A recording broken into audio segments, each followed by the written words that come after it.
How would you explain peak performance to someone outside business or sports? I would ask a question, which is, what happens when everything is going your way? There has to be one day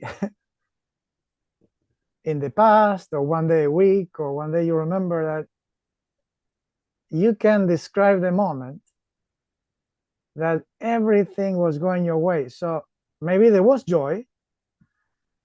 So what were you thinking? What were you feeling? What were you doing? Like I'm on top of the world. Right. Like no, like nothing can break me or kill me or anything. Right, right.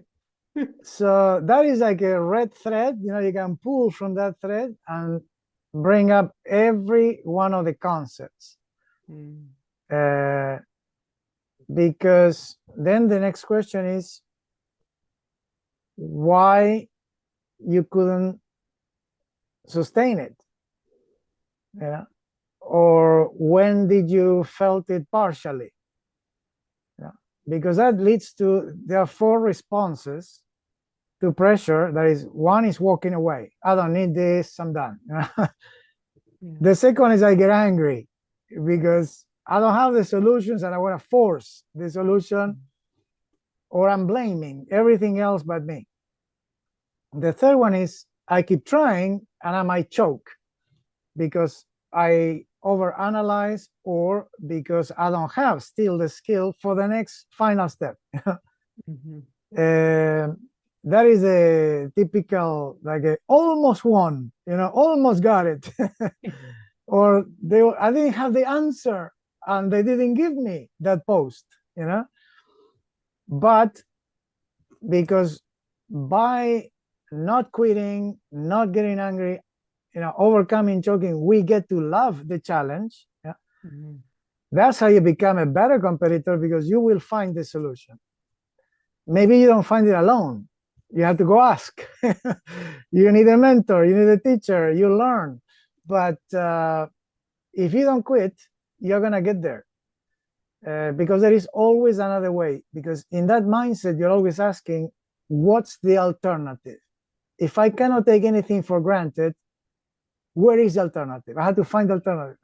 And that is the whole difference. That makes all the difference.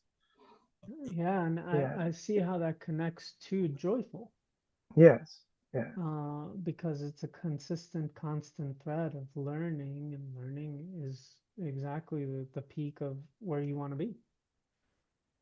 Yeah. If this becomes a habit, then it can be joyful, Yeah. because you understand what makes you start, what keeps you there doing it as if it's a game, that you are totally immersed. You Hmm. don't want the distractions. You start craving it, and then you reward yourself because you say, that was a good effort. That was a good day. Maybe I improved 1%, but I'm going tomorrow for the next 1%. And you see that mindset throughout all the high achievers. Yeah, that's no, that's beautiful. I mean, um, yeah, we want more of that. No, Um, the good thing is that it can be developed. The yeah. habit formation and the habit development is key, is fundamental for any progress. Hmm. Absolutely, yes.